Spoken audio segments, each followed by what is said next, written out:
the brothers Karamazov, Book 9, in Chapter 6. This is the undignified Dmitri. As more and more blood is found on different articles of Dmitri's clothing, there's a cake of blood on his coat and a cake of blood on the sleeve of his killing hand. He is stripped more and more, and so in religion and literature, shame and nakedness are often seen together. It's actually the very beginning of the Bible in the Garden of Eden. As soon as the first sin is committed, the guilt and shame lead Adam and Eve to hide from each other's nakedness and hide from God in their shame. And so here is Dmitri. He is being treated as a guilty person. He is undressed, and then when he is redressed, it is not with righteous white garments. He's not dressed like a priest. He's dressed in the ill-fitting, the wrong clothes of his friend, and so probably a symbol there of shame and embarrassment and humiliation is Dmitri's dress there, which goes on for quite a few pages at the beginning of this chapter. Also, again, the theme of differing points of view, ways of interpreting events. It's just an outright contradiction between Grigori talking about the gate being open and Dmitri calling it closed. Both are completely sure that their viewpoint is right. Neither of them believe that they're lying, and Dmitri even believes that Grigori is not lying, but he's just wrong.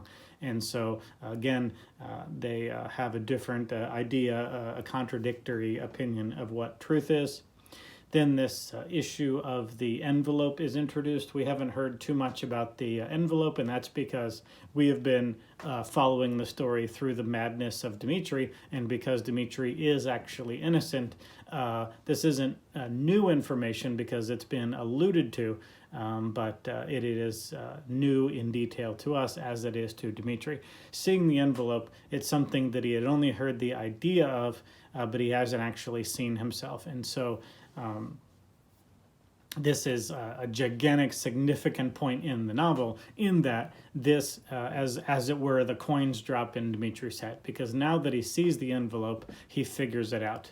By process of elimination, the only person who would have known where the envelope was, which is under Fyodor's pillow, was Fyodor, Dmitri, and Smerdyakov. And so if the money is gone and the envelope is there, the only person who could have known it was there is Smerdyakov. And so Dmitri now knows, because of this chapter, that Smerdyakov is the murderer. So he's known all along, of course, that he wasn't the murderer, but now he knows beyond a shadow of a doubt who the murderer actually is. Of course, contradicting what he just said in the previous chapter, but again, he knows it to be true, even though it's a confused and clunky and cringy way of expressing himself. He's still right. He still has truth on his side. Again, the prosecution is hung up toward the end of this chapter, saying, will you just please tell us where you got the money? Please tell us. It's for your own good. Tell us the truth about the source of the money. Be forthright, be forthcoming, be vulnerable here, because it's only going to save you if you tell us where you all of a sudden got this money. You were acting broke, and then you're walking around with a rainbow stack of rubles. How did that happen? Please tell us. Please don't hold on to your pride. Tell us where the money is from.